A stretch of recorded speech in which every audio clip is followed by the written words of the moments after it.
Pat, your former colleague in Fine Gael and former EU Commissioner Phil Hogan, he was speaking at a conference there recently, and he made a very good quote. There's a very good quote from it.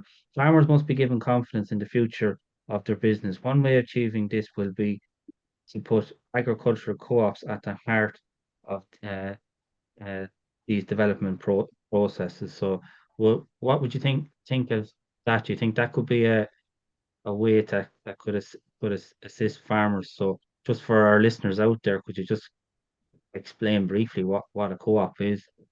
Suppose traditionally, I suppose farmers in certain areas would have came together and produced food together in their own local co-op. Milk would have been brought there, butter would have been produced there.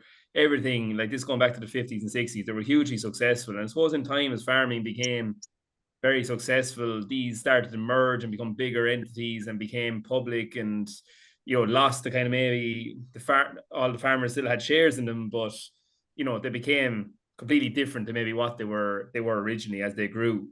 But farmers probably need to, and it's always been discussed and talked about, setting up their own kind of co-op systems again to protect themselves, to do things their own way as they see fit and be in control of their own destiny to a certain extent. Because the problem is now lack of competition from a milk collection perspective, from a meat processing perspective, is a huge problem, because there's three or four large entities in each of those areas that kind of control certain areas of the country themselves, and you're relying on those to give you what they will give you, and you don't really have anywhere to turn to get a second quote or compete, because someone from a co from Kerry is not going to come up here to collect milk from someone in Kilkenny. It's not logistically or feasible.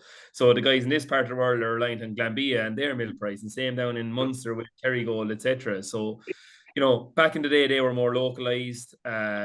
People had a bit more, farmers had more input and more control as the direction of them.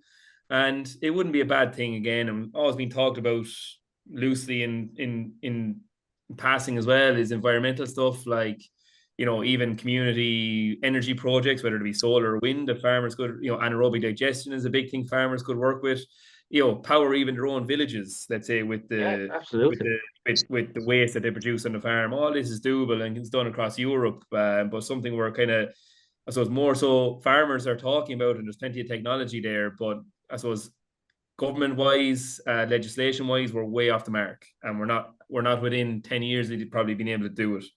Um, but farmers are an extremely hardy group of people, and they're very clever, and they're very good at business, and like they know they will see if they were given the chance of to go after an opportunity, they would take it and they would do it extremely Yes. well, and they always have done it that way. But at the moment, they're completely hamstrung with everything that goes along. There's nowhere they can turn to try and help themselves improve, because everything is red tape at the moment. And through the Yeah. Department of Agriculture, through my own experiences in the last couple of weeks and months with grants and young farmer stuff, and like, it's absolutely painful, some of the stuff. Like, no wonder they're not getting to anything, because it's absolutely insane, some of the stuff that they can't figure out themselves with some documents you give them, getting request after request back to explain why that account number is on that farm and why it's not on that farm and why is that there. Like, it's absolutely crazy stuff. Crazy.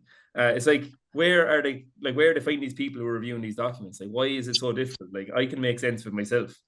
Why can't you guys? And this is And what's that happening was for the sake of and a that few. was one thing that was brought up as well during the European elections, the red tape that farmers and fishermen, Patrick, you're probably one of the most overly regulated industries in the world. Um, Yeah, but they're catching up now on all the other industries, Paul. Like what we heard today now, was down to fish boxes and packaging, and everything wants to be monitored and labeled and traced. And if it's plastic, you have to have a plan for it. And, when we actually look into the modernization of packaging and everything else, it's there for a reason and it's cheap. But to use resources to wash that and clean it with chemicals, you're creating another environmental problem for the sake of trying to polish that up. And this is what's happening. And there doesn't seem to be any joined up thinking from one group to another. Somebody comes up with an idea and they say, let's do that.